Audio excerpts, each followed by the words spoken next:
Hello and welcome back to a brand new weekly reaction. Week 6 instant reaction is here. We're going to talk about two main games. There are no more undefeated teams in the NFL. The Eagles lost and the 49ers lost, both surprising and shocking. But before we get into that, how are you guys doing tonight? I'm doing all right. A little sleepy. I'll be honest with you. That Giants and Bills game was just everything you needed in terms of if you needed a good nap up until that last drive of the game, which is luckily what I was awake for. But we watched some great football today, and this is not my show by any means. So go ahead, gentlemen. You guys talk to me. How are you guys feeling? I'm feeling fantastic, man. Big win. We're gonna talk about the Jets going to depth, but 3-3 going into the bye. If you would have told me this, even with Aaron Rodgers, I'd have been like, I'll take 3-3. Once Aaron Rodgers went now, I am over the moon with 3-3. So I'm feeling good. Mr. Tortorelli. John, sir? everybody went, John. I mean, come on, I John. thought you didn't go, but Steelers didn't play this week, so your boys rooting for the Jets. 1-0 this year. It was a great week of football, man. Matt Canada survives another week. Before we get into the first two games that we're going to talk about, Giants and Bills, anything that stood out to you in that game? It was closer than we expected. I mean, the thing that stuck out to me is, Tyrod Taylor primetime better than Daniel Jones. Gave the Giants a chance to win in primetime. Tyrod Taylor was out there. He was dealing. He was making plays. The announcer, Chris Collins, was like, oh, my God, the Giants are hitting explosive plays today. I was like, I mean, you don't get that with Daniel Jones. You don't get those explosives. But you put Tyrod Taylor in there, oh, you get those explosives. I'll tell you what we're not going to do, Joel. We're not going to fucking give out ribbons and fucking awards for 9 points. We're not doing that. For the love of God, let's not do that. He had a solid game. Hey, listen, I'm not a hater. That's definitely not in my mantra. All I'm going to say is we're not going to crown this guy or, let's give props to 9 points and a loss. Let's not do that. But what we can credit is that Giants defense that 3 weeks in a row has been the lone bright spot of the New York Giants football season so far. The offense continues to be horrendous. They still have only one first half touchdown. It was not offensive. It was a defensive pick six, 102-yard return. I still believe that's the longest play of the season.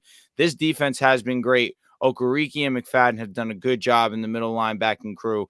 But this offense still just lacks an insane amount of juice. That last drive of the game, that really was, hey, listen, like I said, that was impressive to me. I was happy that that's what I was actually able to sit down and really take in. But you got to give the ball to Saquon there on the 1 yard line. You trust your best player in that situation. I understand that that's the obvious play. I'm talking to the Giants group chat that I'm in. All of them are talking, why don't you give it to Saquon? Why don't you go give it to Saquon?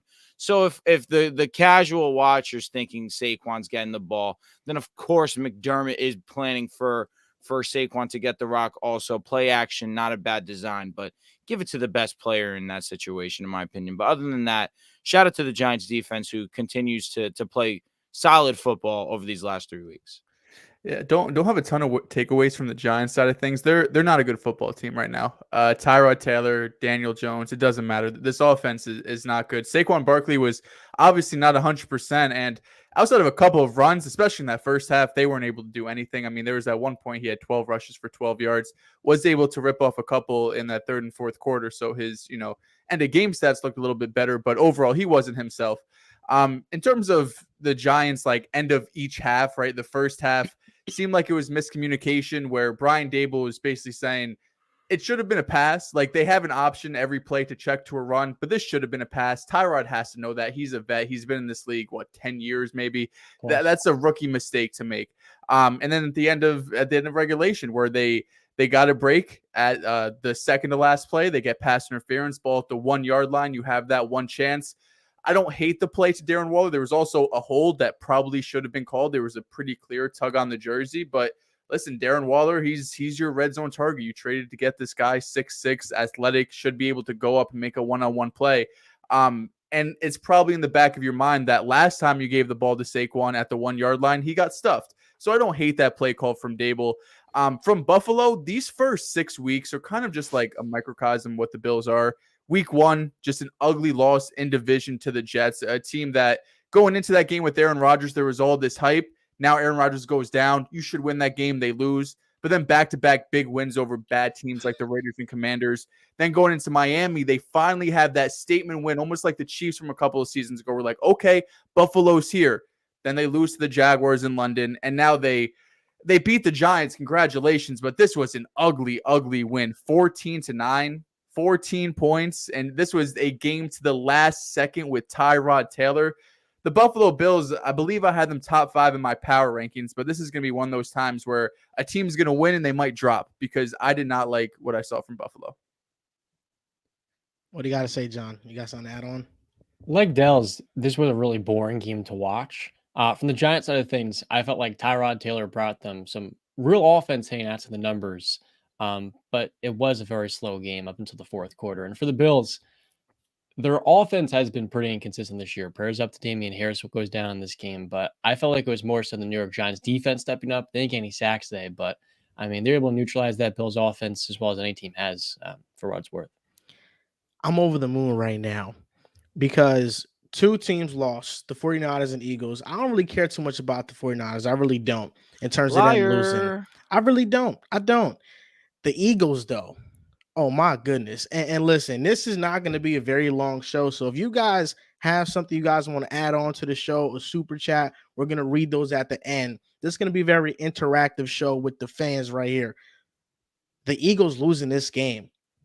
The Jets winning. Dehls, I told you, mister. I told you. You did? Pick the Jets. Please pick the Jets. Because we have never beat the Eagles in the history of our franchise. We're 0-12. I told Dehls, listen, if you're wrong, you're wrong. But if you're right, this is the first time we're ever going to beat them in our franchise's history.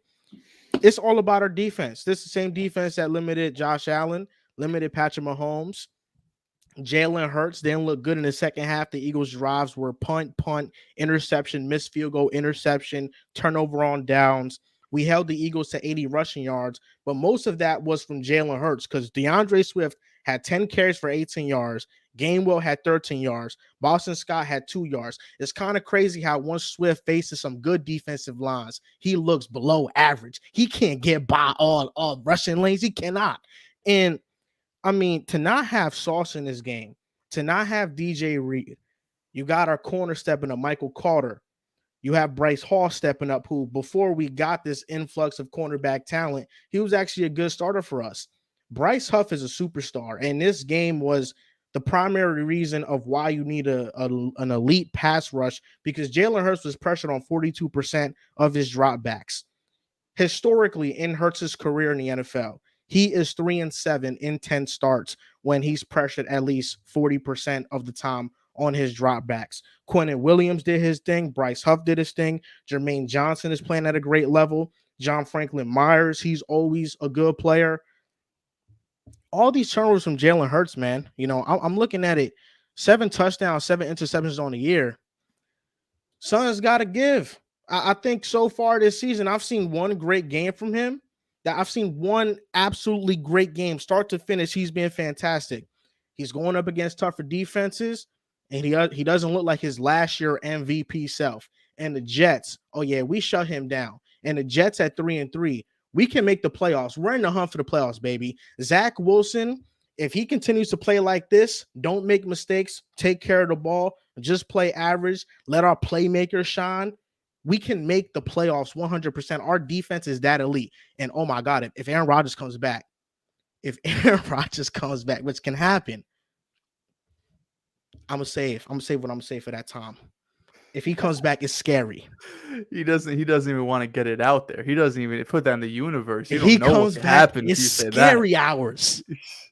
It is, man. This Jets team, it's impressive. I did not think they'd be able to match up with Philly. I thought offensively, Philly just had too much firepower. And once you see Sauce and DJ Reader out, you're thinking A.J. Brown, Smitty, these guys are going to go crazy. And well, A.J. Brown had a phenomenal game.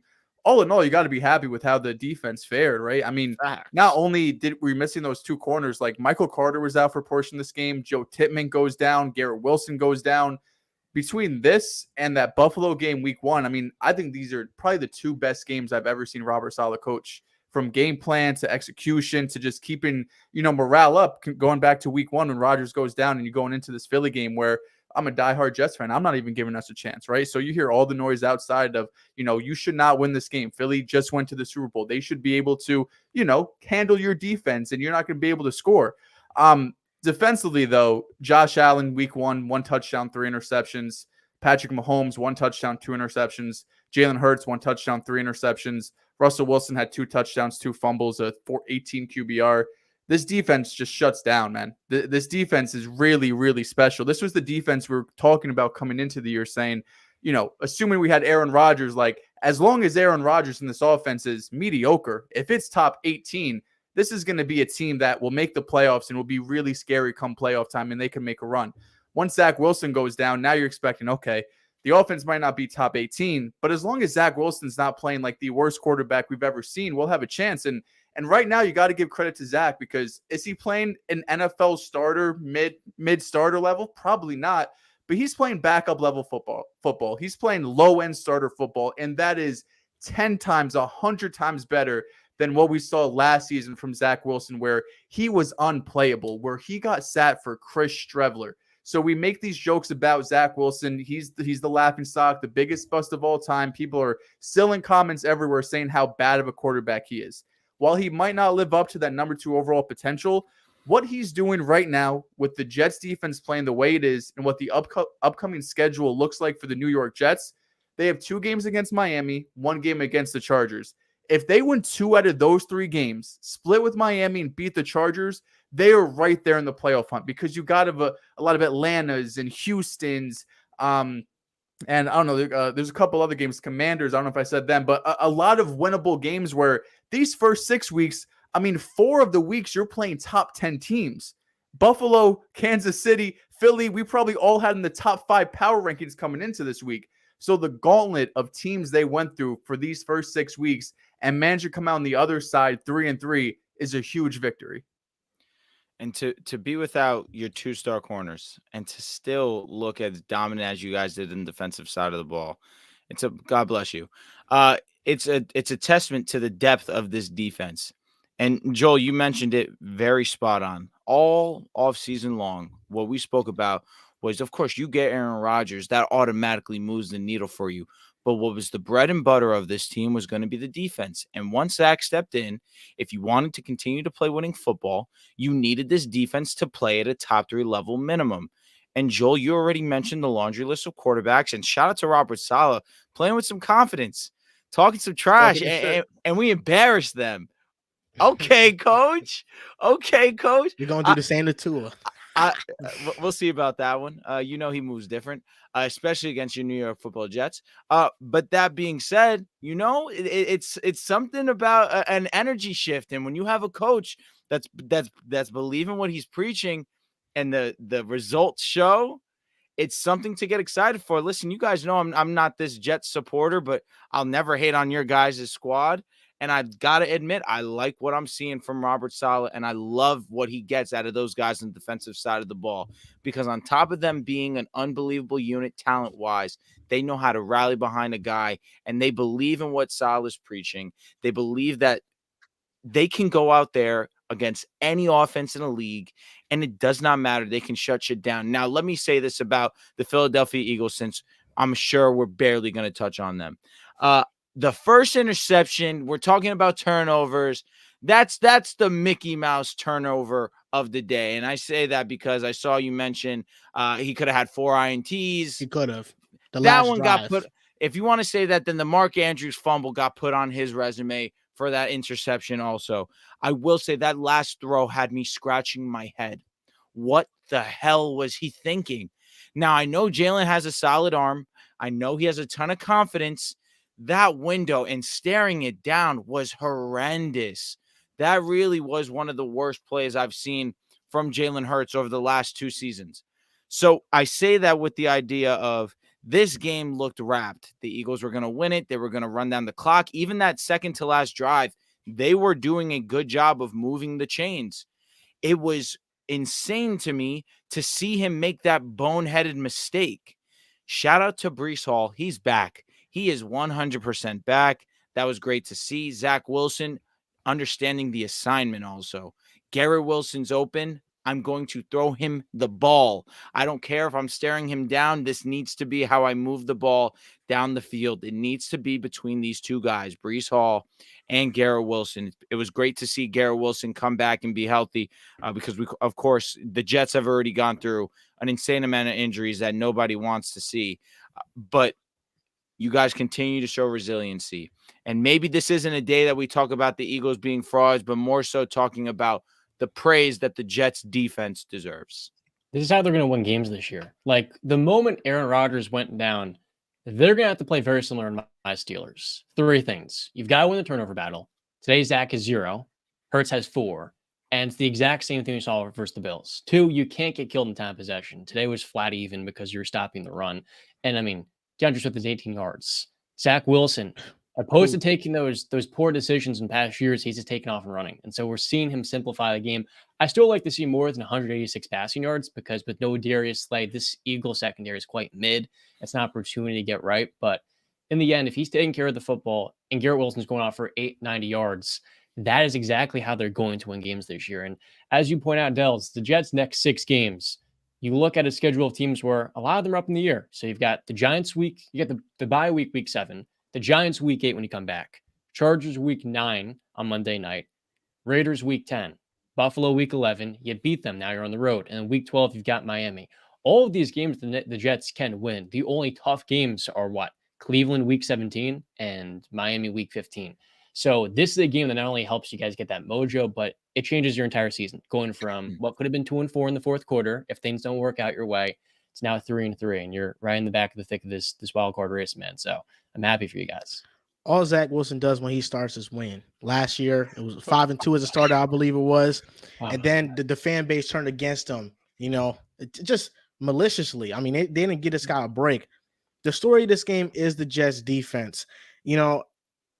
People don't talk about him enough because I just don't think that he's somebody that anybody's paying attention to. But the Jets right now have 2 Pro Bowl caliber players that the whole football world has no idea about. One of them is Bryce Huff. Bryce Huff is top 10 in pressures, and amongst all those guys that have pressures, he has played 100 less snaps than all of them. Today in this game, he had 1.5 sacks. He was getting after Jalen Hurts all day long. Number 2 is Quincy Williams, the brother of Quentin Williams. Quincy Williams is playing at a Pro Bowl level as well. He's a great cover linebacker. He's great at stopping a run. He is just a ball hawk. And these are 2 guys that are under the radar but are having fantastic seasons for the Jets. Just to talk about Jalen Hurts for a little bit, the first interception wasn't on him. Even if you want to say the second one wasn't on him because there was pressure around him and then his arm got hit and that's what made the ball come out wobbly. The last drive, the second to last drive, throwing into a defender, right into a defender. The last drive, throwing into double coverage, could have been intercepted by Jordan Whitehead. Jalen Hurts right now, we're seeing is regressing. 7 touchdowns, 7 interceptions on the season. He has an 84 passer rating. The year before he took that leap, he had an 87 passer rating. 6 games, 7 interceptions. He's facing more defenses this year that blitz and that play zone defense, 2 things that he struggled with last season. And I think that people overlooked the losses the Eagles had with losing Shane Steichen. I was told all offseason long that Brian Johnson was going to replicate what he did, and Brian Johnson had this close relationship with Jalen Hurts since he was in high school because he had that relationship, but that doesn't mean you're automatically a great offensive play caller. And then the loss of Shane Steichen, I think what's hurting the Eagles more than anything is the injuries. Cam Jurgens is on IR. Lane Johnson got injured in this game. And when you lose 2 guys like that, when you lose an all-pro like Lane Johnson, you're going to have a major setback in your offensive line and your protection. And I think that's what's hurting Jalen Hurts a lot. But the Eagles lost so many things. And I think now we're kind of seeing it where, yes, they're 5-1, but those 5 wins they haven't been dominant performances. Week 1 versus the Patriots, it was a game that was closer than expected. And now we look at the Patriots, they're one of the worst teams in the league. Versus the Rams, it was pretty close. Versus the Vikings, it was pretty close. I mean, a lot of their games have been very close versus the Commanders. So the Eagles have not been routing teams like the 49ers. And that's why I think right now the NFC is the 49ers, and then the Eagles are with the other teams in a bunch. I don't think the Eagles are this team that's a tier above the Cowboys or the Lions. I think right now we're seeing some serious issues with this team that can't be ignored. See, this is also being said at the same time where we saw Smitty. Like, we've had a whole conversation about the Eagles. We haven't spoken about how Smitty was not that great today. He has not been that great over these last couple of weeks also. So I'm going to hold off on saying that they're with the rest of the guys, especially after the performance that we just saw with the Niners. Hopefully Debo's okay. Hopefully CMC is okay. So it's one of those where the NFL, it's crazy. We spoke about it with the Bills early on. It seemed as if everything was boding their way. This was their year, and then the injuries start to pile up. Now we're talking about the Niners, and they seem like the most fluid team on both sides of the ball, and now Debo's injured, and now CMC's injured. We're talking about the Eagles, of course, with respect to what they did last season. They were undefeated until today. We knew their secondary was a big issue, playing without Jalen Carter, playing without Big Play Slay. So they were down some guys too, where you guys were definitely, there's no excuse for them losing this game, especially with the guys that you guys were missing and who was injured throughout the course of this game. But I'm not going to allow this game to immediately just remove these guys from the conversation when they weren't playing at 100%. And also, we know that there's another level that these guys can play at where some of the top guys on this team simply are just not playing up to normal standard. But I will say I like to hear you say rest of the group, because I think I know who you're talking about with the rest of the group, and it's those boys over there in Detroit. So the Lions deserve their credit. The Lions have been amazing, and I think when you have a top 5 offense, you have a top 15 defense, and your defense gets after it. The Lions deserve all that praise, and Jared Goff is playing at a top 10 level. Jared Goff is playing better than Jalen Hurts this season. There's no doubt about it. Jared Goff has been that phenomenal this year. We're going to learn a lot about the Eagles going forward, because after this week, they got Miami on Sunday Night Football, the Commanders, who play them probably as well as anybody in the league, Dallas, they have a bye, then Kansas City, Buffalo, Niners, Dallas, Seahawks. It's really not till week 16 when they play the Giants again where they get a break in the schedule and they go Giants, Cardinals, Giants to close out the year. But from week 7 to week 15, I don't know if there's a harder stretch in the NFL that any team is going to have to face. And Philly, these first 5-6 weeks, 6 weeks including today, we've kind of given them the pass offensively, saying, listen, Shane Steichen left. They got new play caller. Let's give them some time. They haven't clicked yet. And Jalen Hurts, listen, I agree with you. He does not look nearly as comfortable as he did last season. I thought Philly was going to regress going into this season. And even though they're 5-1, it feels like overall they're like a 3-2 type of team, just based off how their offense has not clicked and how defensively they have holes, especially in the secondary. So this upcoming stretch, if they're able at the end of the year, they're not going to have a better record than they did last year. I think that's already proven. With this stretch, it's going to be hell. But if they can manage to be 4-3 or 3-4 going through this stretch, and then you finish those last 3 games, Giants, Cardinals, Giants, they're still going to be in the mix for probably around 11 or 12 wins. And if they're there, they'll likely win the division. They'll likely get the 2 seed. And the biggest issue I have with Detroit, and they played well today, but when they're not home, when they're not in a dome, they're a very pass-heavy team, even though Montgomery gets a lot of work. What are they going to look like in January if they have to go to Philadelphia and play, or if they have to go to San Francisco and play? That's my biggest question with them, because they're going to play a plethora, 11, 12 games this year in a dome between them. You're calling them dome merchants? The Vikings. I think it's a fair question to ask. They can run the ball, though. Come on, they can. Man. Dehls, you're better than that, man. That's lazy analysis. That's my only question with them. Jared Goff had similar questions, I think, in LA too.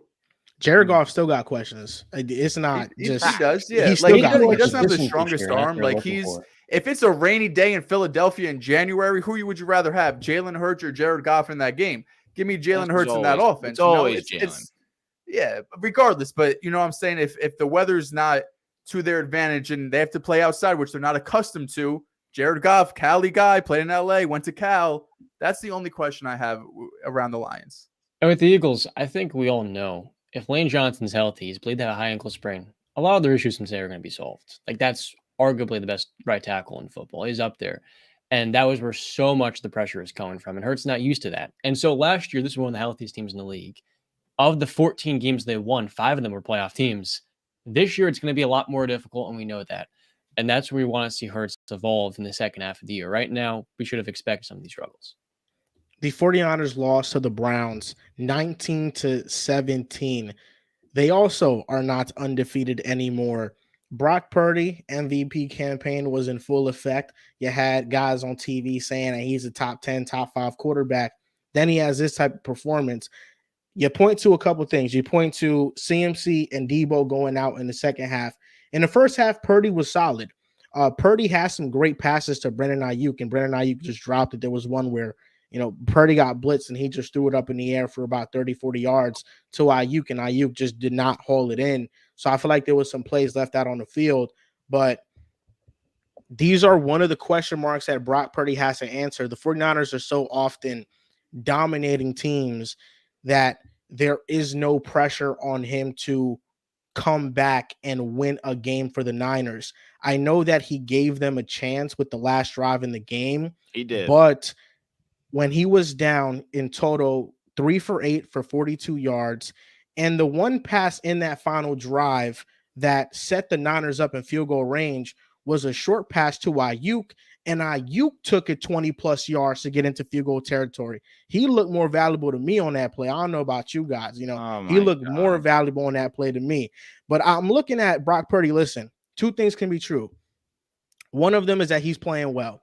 Number 2 is that he's not an MVP. It's just as simple as that. If 2 of the guys on the offense go out, an MVP is supposed to uplift your team to win a football game. And Brock Purdy in the entire second half did not do that. Brock Purdy was not good in the second half. He had a position to win. The last drive of the game. Brandon Ayuk put him in position to win. It was a chip shot field goal. 41-yarder. Moody has been pretty automatic all season long. He's been pretty great in his rookie campaign. You expect to win that game. If I'm Brock Purdy, I spike that ball. I'm coming out with the thought process that we won this game. I did my job. Even struggling, like you mentioned, I still did my job in the last drive of the game with the help of my guys, because it's a team game at the end of the day, and the Niners are still one of the best yak offenses in the game. That's what they thrive on. When you have Debo, when you have Ayuk, when you have CMC, yak is going to be a big part of your offense. I'm not going to disagree with you there. Ayuk made a very special play there. However, he did his job. He came off the field with his team in a position to win the game. I'm not going to use this against him, especially when you already yourself on Twitter paid your respect to the Browns defense. They put on a very special performance, but also it came at the hands of no Debo and no CMC late in this game. So again, I'm not going to be here overreacting to this. I can respect and, acknowledge Brown's solid performance, especially without your star quarterback, PJ Walker, coming in off waivers to do a job. That's what a professional does. And that's a credit to him and a testament to his hard work and dedication to himself. But all in all, I'm not here going to evaluate Purdy in a negative light when the statistics don't look great at all. Definitely some throws that you wish you had back. But the last drive of the game, he put you in a position to win. And that's all you can ask for. Really. Doing your job don't mean you're MVP. That don't mean you're MVP. Like, this is Brock Purdy. You asked him. Brock Purdy is now go ahead and put you in a position to win this game. You need to go and win this game. He did that. The kicker couldn't do his job. Brock Purdy, the expectation for him, for a lot of people now, is to play at an MVP level. So that's one thing. And it was a 41-yard field goal. Brandon Ayuk had 20 yards after the catch that put them in that position. Even before CMC and Debo went out, after the first drive of the game, the first offensive drive where CMC took them down the field, was rushing the ball effectively, and Purdy hit him with a shovel pass, which was his only touchdown pass of the day. After that drive, They could not generate consistent offense, even when CMC and Debo were on the field. So in the second half, it started to rain, and then Purdy started to lose grip on the ball. He fumbled, a fumble that he recovered. He threw an interception, but the play before that, he threw another pass that could have been intercepted. The thing about Purdy is that I think that people looked at the stats and they felt like he was mistake free when the mistakes just weren't capitalized on. I think an example of that is, Jordan Love, weeks 1 and 2. Jordan Love, I think, had 6 passing touchdowns or 5 passing touchdowns weeks 6, 1 and 2. There were turnover-worthy plays on his film that had not come back to bite him yet. And then in these past couple of weeks, they're now showing up. So the thing with Brock is that, these things were there. It was just a matter of when it will appear. And in this game, it appeared. The last drive, you set up your team. The kicker missed. The kicker should make it. And I understand the dynamic. If the 49ers win, Brock Purdy is a hero. If they lose, he needs CMC and Debo. But ultimately, regardless, had they won or lost, Brock Purdy still played a bad game. And I think that is pretty much consensus. Of course, we got to give the credit to the Browns defense because the Browns defense is elite. I mean, when you see them on the field matched up with the 49ers, you could be like, the Browns defense is better than the 49ers because they just shut teams down. They do. Myles Garrett was having his way with Trent Williams. The secondary can hold up. They can stop the run. And I do think that Jim Schwartz has been arguably the best offseason addition that any team has made because the way he's transformed that defense, it legitimately has them in a conversation to, if they make the playoffs, that defense can win multiple playoff games for them. It's that great. Shane Steichen's probably the biggest one from a coaching perspective, but this game has a lot more about the Browns to me than the Niners. I mean, first off, before the game, the tone is set when you get into a fight with Trent Williams on that business. But this entire game is an ugly one. These are two injury-riddled teams. The Browns are without their running back for this entire year and their quarterback. They've missed multiple offensive linemen. The Niners are down the best offensive lineman we've probably seen the last decade, right? He leaves this game with the walking boot on afterwards. And then CMC leaves, your second or third best player in this team with an oblique injury, maybe fourth. And so the entire game, it was missed opportunities for the Niners. Joel, you talked about that Brock Purdy play. That was a 3rd and 13, pressure in his face, steps up, delivers a beautiful ball 40 yards in the field, right through Moran Ayuk's hands. And then there was another play where he outshot him. There was a little bit outreached later in the fourth quarter, another 3rd down where it could have been a huge chunk play to give them some sort of life. But with the weather in this game, it was kind of going to be an ugly 17 and 19 matchup. The Niners went 3rd and 3, and they converted on 3 of their 12 3rd down opportunities. And that's just so atypical for this team. And so when I look at this Browns pass defense, what they can do up front, I mean, they're going to win this in this AFC North. They got the best defense. And if you can be the most resilient group of that entire division, you're going to make the playoffs and you're going to be the best defense in the AFC. Right now, I think them and the Jets are the 2 best in that conference because of the consistency. They've been carrying this team basically all year long. On an EPA per play basis since 2006, the Browns have the 4th best defense. It's up there with the 2019 Patriots, 2019 Niners, and 2006 Chicago Bears. No Jets. The defense is elite. I think there's some misunderstandings of what people think Brock Purdy is. You have Michael Irvin going on Colin Cowherd show, a huge national TV show, and saying, I would have Brock Purdy over Justin Herbert.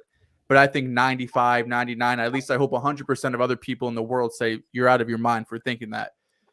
Brock Purdy to go into this Cleveland game, missing, multiple players go down. Trent Williams is playing through an injury and expecting him to win.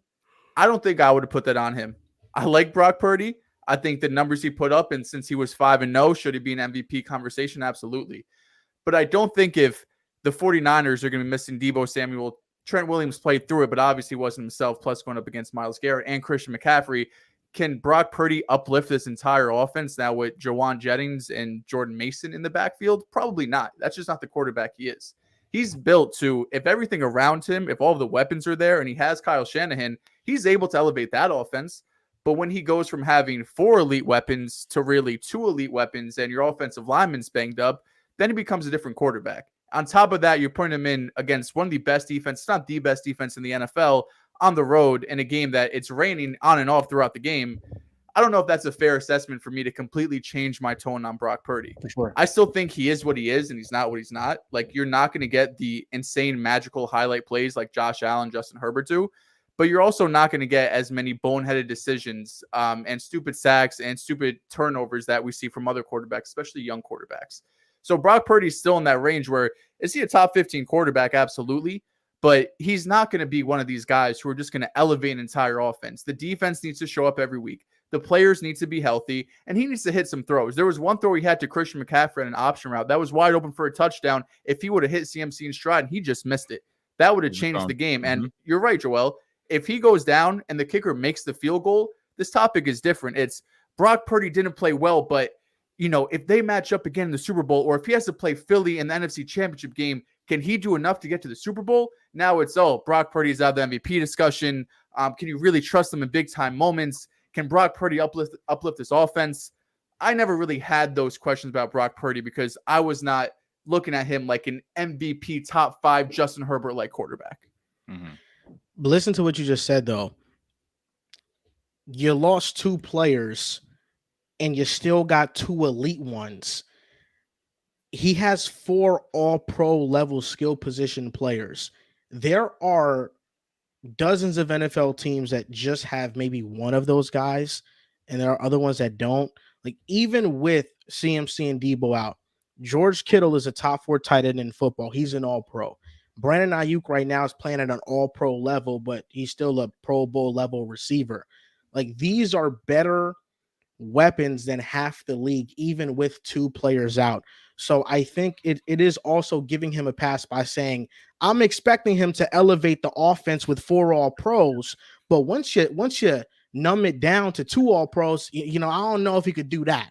I think that's giving him a pass. When you take into account that you're playing Cleveland on the road in bad weather, it's going to be tough. And also, bad matchup. He did leave the field, putting his team in position to win. He played a terrible game outside of even that first drive. Like you said, it was all CMC. He had a little pitch. He really played a terrible game for 58 minutes. And then, to be fair, they got a couple of BS calls on the defensive side, like the defenseless receiver hit that was a pretty clean hit. I don't know if that was BS. That was so bang. In the moment, I can't blame the ref. But when you look at the replay, and you're like, he hit him in the shoulder. That actually in replay really was not close, and that really decided the game. Agreed. It changes how the perspective of the game looks. Even the last drive, though, when he passed it to Jawan Jennings and it was called for a penalty on 3rd down, that's a toss-up play. Like, was Jawan Jennings held? Yes, but it wasn't egregious to the point where, you just throw the flag. But I can understand it being called. And with the Niners, I do want to make this point. The Browns are like the best possible matchup in the NFL because they have super athletic linebackers. And Anthony Walker left this game with a concussion, but George Kittle last week goes off for 3 touchdowns. The next week, he's not going to be as much in the offense because he's not separating as well.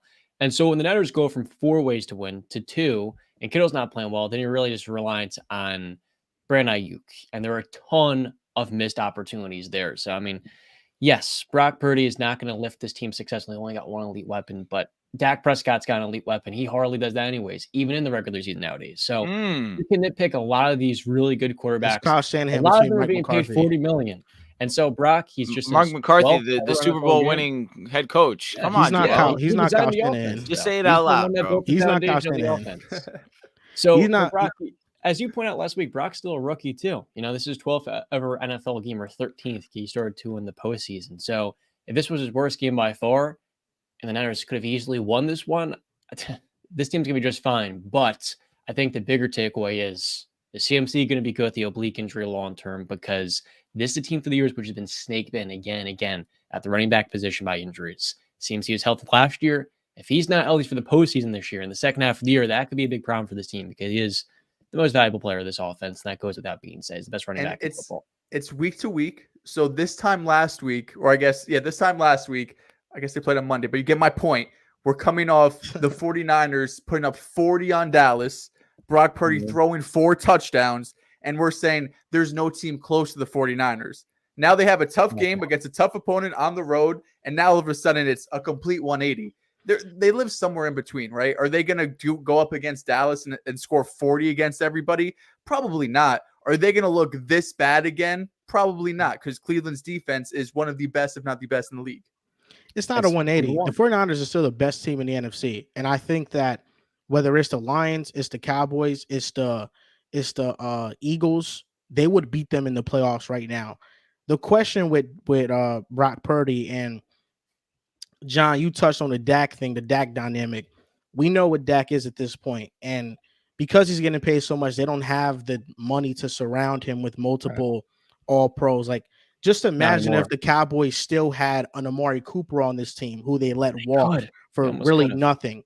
So it's like with Brock Purdy, his standard is Jimmy Garoppolo. He is better than Jimmy Garoppolo. But things were peachy with Jimmy G until he missed the throw to Emmanuel Sanders in 2019 and didn't play well in the Super Bowl. Everything is great until it's not great. So Brock Purdy, really, the standard is, can you make enough plays so the 49ers can win a Super Bowl? That's the standard. And that's really what it comes down to. And it's a high bar, but that is just the standard of playing quarterback for the 49ers, because the expectation for them is winning the biggest game of the season. 100%. Absolutely. And the Niners this year, by the way, are averaging 33 points per game coming to this one. This I think they're going to rebound. First loss of his career. This is the first time they've scored less than 30 points all season. It's like, it's one game. Let's calm down. Because of that, we're going to do a Would You Rather Brock Purdy. Now, this is a week after his great game. So had it been right after his great game, there's probably some guys doing this without Riv just doesn't feel it's not right. sitting right with my spirit. Doesn't feel right without Riv. Listen, I got the Brock Purdy thing ready. I don't know why Riv. I don't know why Riv ducking. I don't know why Riv is ducking. I don't know if Riv's ducking more so as the fact of he's laid the expectation of he's not going to be here. He's not going to be here if the 49ers won. Purdy played great. If the Eagles won, Hurts played great. Riv is here. Riv is not here because his team's lost. Sad, I don't know. Doesn't sound like a Riv thing to do to duck, man. I'm gonna respect my brother's integrity. That's not him. He doesn't. He's not ducking. He just doesn't show up ever. So he's just not here. Exactly. He's already laid the expectation. I'm not gonna be here. So if that's the expectation, then we can't say he's ducking. I think he's ducking. Santos goes, Dehls is getting a Tua Tagovailoa jersey in 2 weeks. Is that my most hated player? You are no. You are cursed. Anytime you get a jersey, the player suddenly just forgets how to play football. I do think, Joel, hold on, bro. You're going to tell me it's coincidence that Le'Veon Bell goes to the Jets. You get his jersey. He suddenly forgets how to play football. You're going to tell me that it's suddenly coincidence that Elijah Moore just hates the New York Jets out of nowhere? You're going to tell me it's coincidence? Did you get a Denzel Mims jersey? Do you see I don't have a Denzel Mims. I had Jamal Adams at one time. Do you see a trend here? What is the common denominator with all of these issues? Your favorite players? It's the New York Jets. Yeah. I got a Tatum jersey. I got Pete Alonso jersey. I'm praying. Okay, Pete Alonso might be traded off the New York Mets. I would not be surprised. Jason Tatum rolled his ankle in game 7. Tatum. Yeah, exactly. How long did you have that jersey? You just got it. I had it since like January or February, because I had it when I went to the Celtic game. I was like, got it. So you're the reason why he rolled his ankle in game 7. I guess. Shit. And Jalen Brown didn't show up. But then I'm also the reason he put up 50 in the game 7. Around I had it before that. I don't know if I'm giving you credit for that as opposed around before, bro. I don't know, but anything Santos that bad. Did give me that Tatum jersey. Shout out to the coach. Yeah, because Santos is one of the greatest humans alive. But that being said, man, you need to stay away from all jerseys because I'll be honest.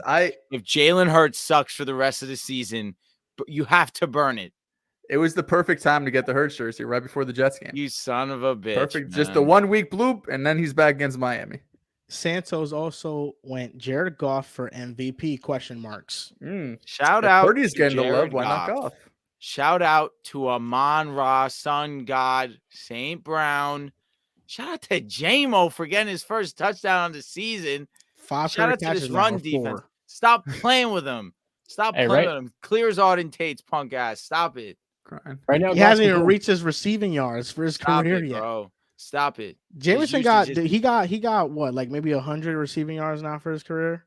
Maybe a little less. Around that. It might 97 around. Shot 350, 2 touchdowns. The Trophy Room podcast. Shout out to Nick. Will Brock Purdy be the same next week if they don't have CMC or Debo? Who are they playing next week? Let's see. I don't think they're facing a great defense. I could be mistaken though. Next week they're playing Minnesota, so they should be fine. Yeah, they should be fine against Minnesota. Yo, They got the Bengals after that though. Mason's a good running back. He's not CMC. He can get a job done. It helps being in the system too. Can he stay healthy is a real big question. They've had the running backs haven't mattered. Tevin Coleman, Raheem Mostert, they've all just been hurt. Like I think whatever running back in the system is going to thrive. But if you're down to your fourth or fifth guy, and it's like he sounds like the Warriors' backup center. Here he is, that could be an issue for them. Sounds like the Ravens every single season. So Von Walker goes Pat Mahomes, Josh Allen, Joe Burrow, Lamar Jackson, Justin Herbert, Jalen Hurts, Tua, Trevor Lawrence, Matt Stafford, Kirk Cousins. This is my top 10. I don't have too many problems with this at all. This looks fine. I'm trying to think. Am I missing someone here? Kyler, but he's injured. I understand. Committed him I do wonder who, because Matthew Stafford and Kirk Cousins coming into the top 10, and that means no Jared Goff, no Goff, which is fine. No Stroud. No Stroud. That's true. Put him that high as a rookie. He could definitely reach there. If they make the playoffs, he will be there. I think very firmly CJ's in that 11 to 15 as of right now. But no definitely by no Gino, which is fine. He had a solid game, nothing crazy. Can he take it? Okay, eat shit. He said top 10, not bottom 10. Okay. Ouch. When we talk about bottom 10 quarterbacks, this is when I fade the conversation. Daniel Jones is in a conversation. Sometimes you welcome it. Oh yeah, Santos did post our records. Joel, me and you were 11-3. Let me see. I have it here. This week, we were both 11-3. Drew and Riv were 9-5. I'm actually floored to see I have that many wins. The Saints blew it, bro. They easily could have won that game, and that would have been a huge shift because all three of you guys took the Texans. They blew it, bro. Their offense is so mid. And Monday night, Joel, you got the Cowboys. I got the Chargers. So that's okay. That's going to be the deciding factor right there. That's tough. Hopefully, I win that. It's 12-3 on the week. Vayports goes, Riv slept through the Bills game. He ain't ducking. I was ready to sleep, bro. We texted the group chat saying, listen, we can record this at halftime. I'm thinking it's going to be Bills 21-3 at half. And they're like, all right, let's record this. We could get a good night's sleep and turn it into a game. Drew slept through the Bills game. I did. I'm not even going to front you, man. That game was bad. There was no offense. I woke up and I'm just like, I wonder what quarter it is. Minute 40 left. It's the Giants getting the ball to go down and win the game. But the offense on both sides, bro, it was terrible. You knew that going in, but it was just a terrible performance, both sides. I got some in and out statements. John, what do you got to say again? We're all going to put me to sleep with the Patriots-Raiders game. I did not watch that game. Only when the Patriots started to make a little bit of a comeback. Mac Jones threw a beautiful ball to Devontae Parker, and he dropped it. That could have been what won in the game right there. Another bottom 10 quarterback. Yeah, Mac Jones is going to be in Atlanta. It's between him and Daniel Jones who's going to Atlanta first. Nah, that's the thing. We both want our guy to go to Atlanta because we know that that's a nice situation for our quarterback to have success in. They're going to choose a better one. They're going to choose Mac. It's going to be the guy that can actually play winning football and win you a playoff game. That's Daniel Jones? Look at the resume.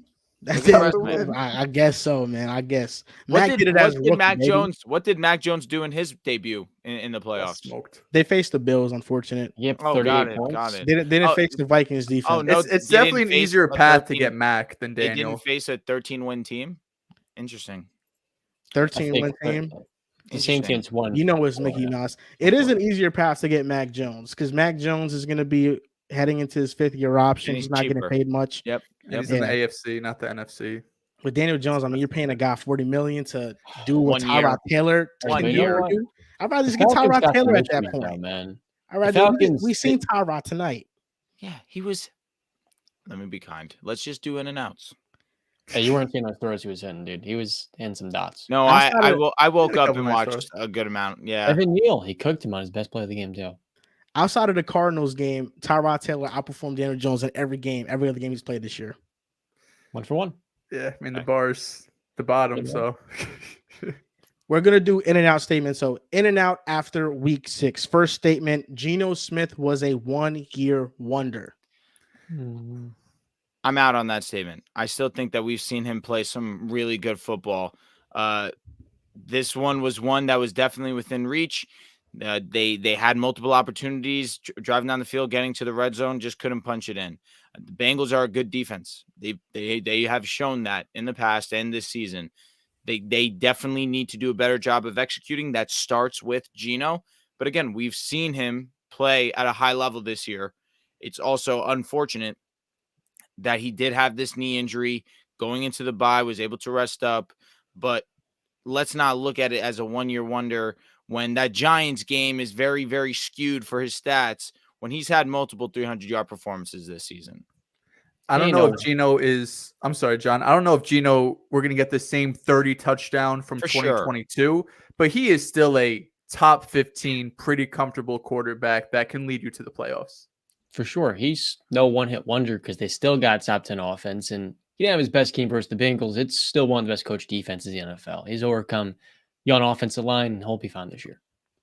Geno Smith – I don't think he's one of those guys that had a radio hit and just disappeared from the face of the earth. I think he's one of those guys that had a radio hit and probably never had another one, but has always made some solid music in the underground that people appreciate. And I think Geno Smith is still a great quarterback.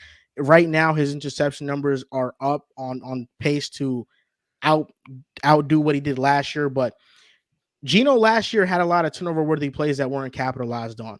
I just think it's kind of leveling out right now, but Geno Smith is still capable of playing at a great level, and the Seahawks had a lot of injuries to their offensive line early in the season.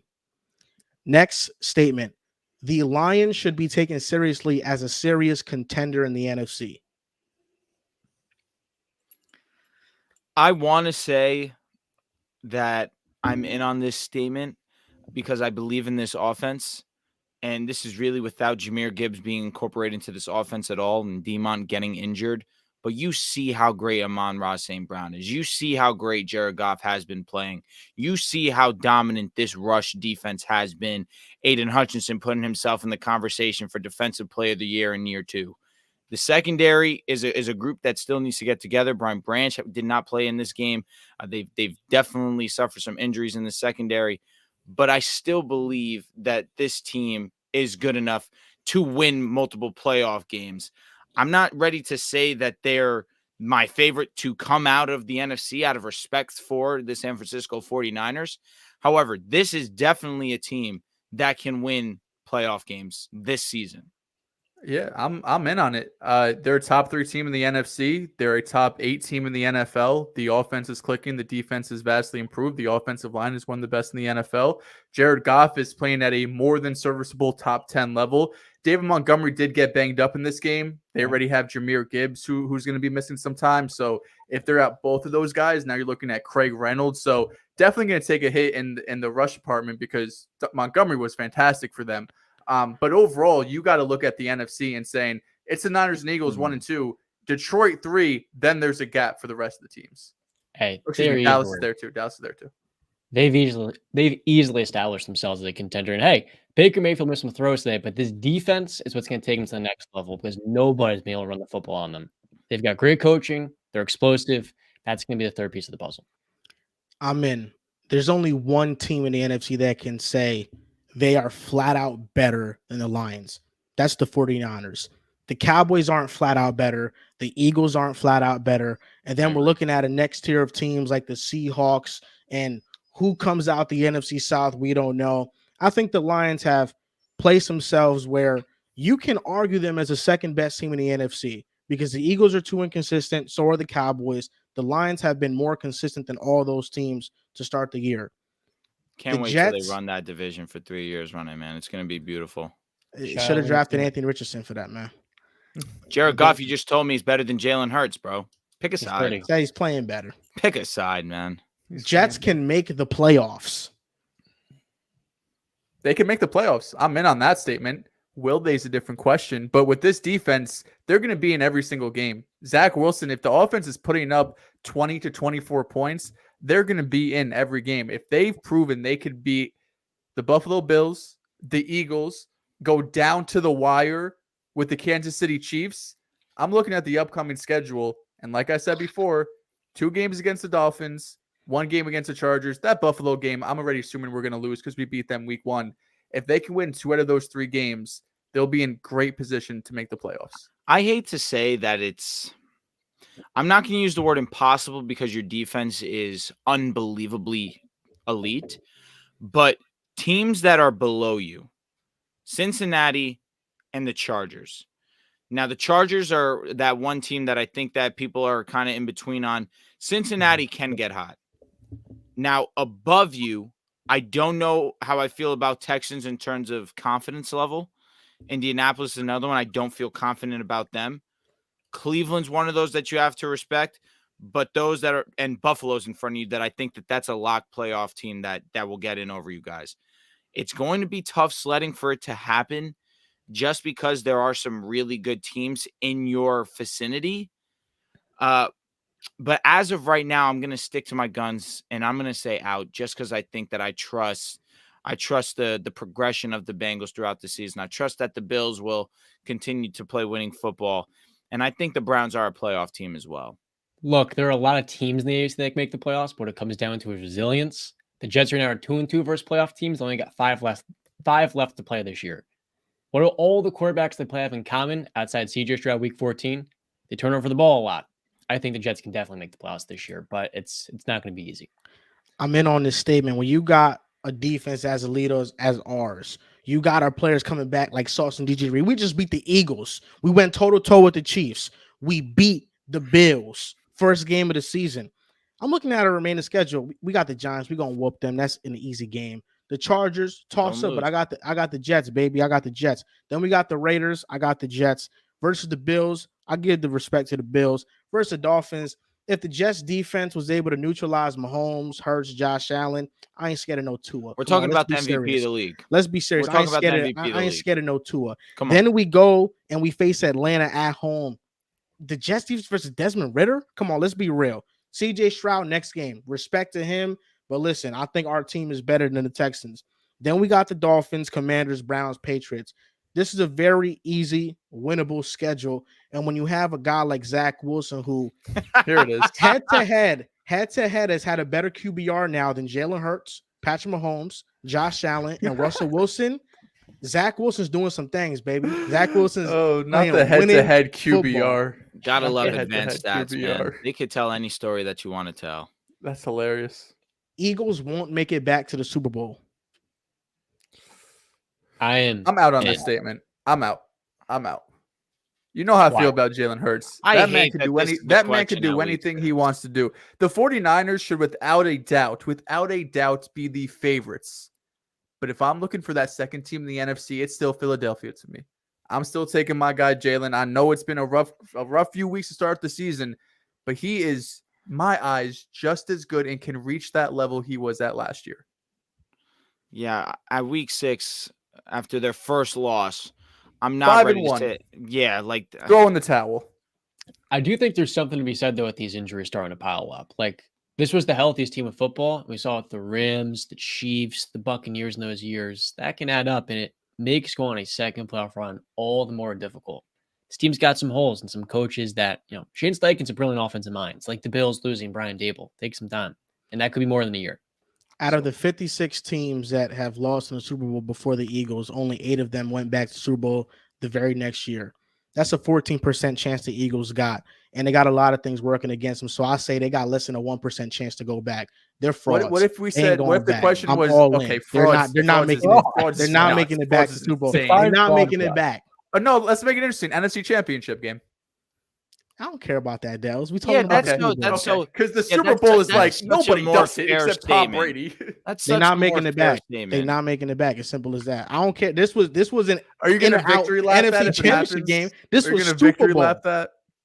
You're going to victory lap that, bro. I told y'all at the end of 6 that this team was not going to the Super Bowl. I told y'all that.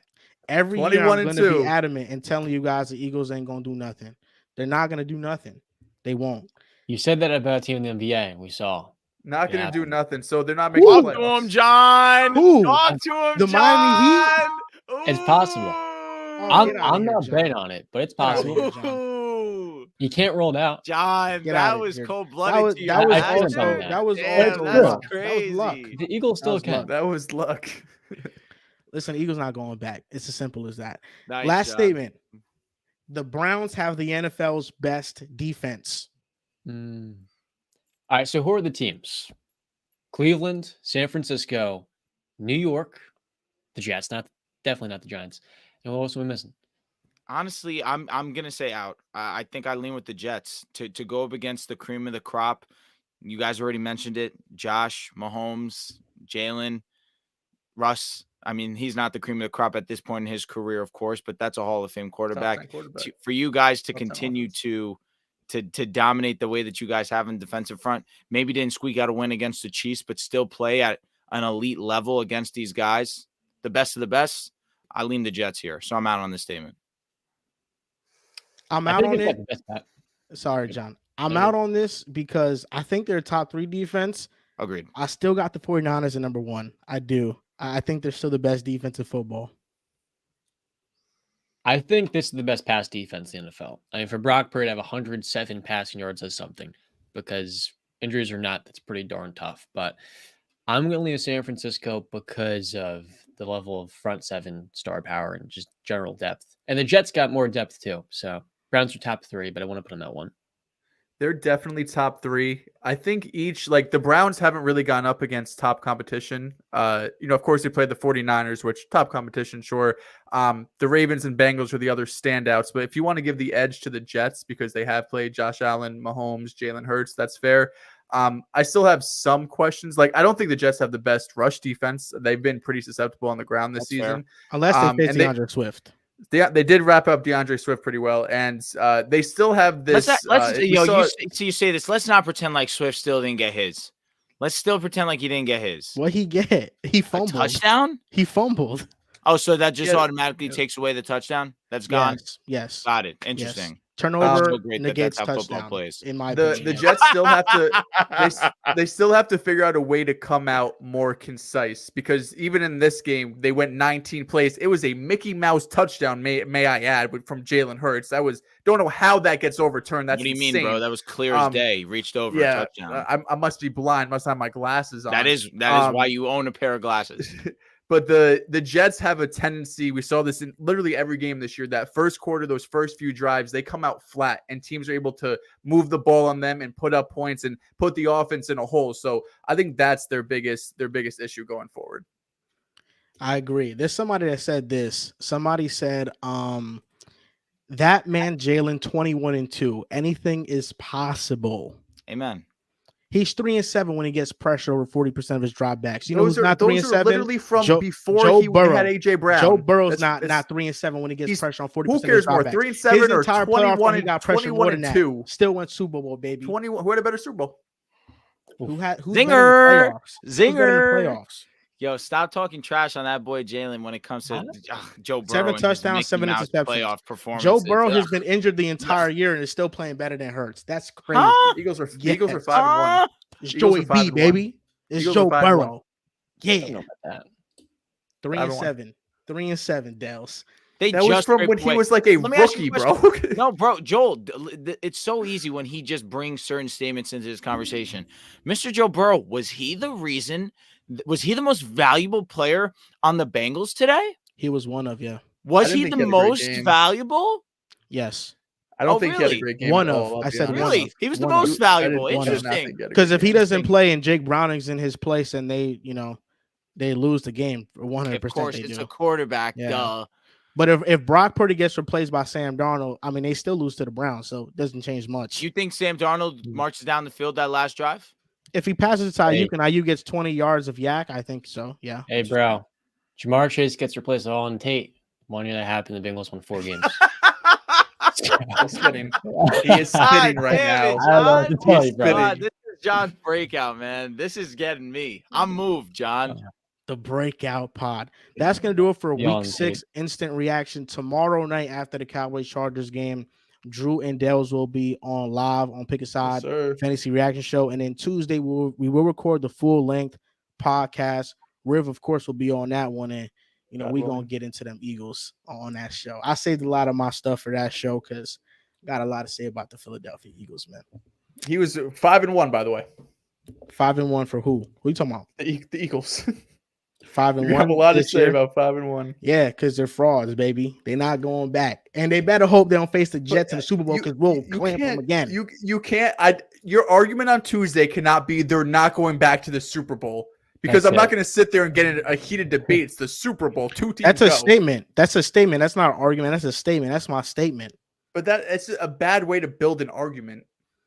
No, I don't think so. They're not going back. Because the expectation like for them is to go. It's like, okay. The expectation for them is to go. It's so like not. There's no substance behind it, really. Like it's not an impressive statement to make that off of week 6. I don't care about being impressive. I care about being right, and I'm gonna be right about that. It doesn't matter to me. I mean, there's such a stronger chance of you being right than if you're wrong. It's horrendous. I'm not gonna be wrong, so it's not gonna be horrendous. They're not going back. I'm saying it. The Texans aren't going to the Super Bowl. I'm getting that one right too. Fuck it. I just want to be right. No, bro. I just want to be right. That's all I care about. Yeah. 6. This is We're really acting like the Texans and Eagles are in the same tier, Dehls. Didn't you have the Eagles going to the Super Bowl before the year? So ultimately, just like if I had the Cowboys going to Super Bowl this year, if the Cowboys and the Eagles both don't make it, they both failures on our part. So you saying the Cowboys not going to make it now that's an even worse statement than saying me saying the Eagles won't make it back.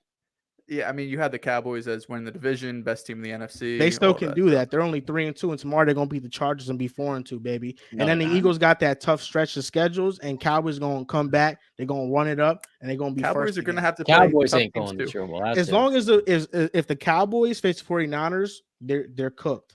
But they'll beat the brakes off the Eagles. You best believe that. Dak Prescott will outperform. All right, end the show. I'm done. End the show. Get out of here. End it now. Eagles ain't doing nothing. That's gonna do it for week 6 instant reaction. We'll see you guys next time.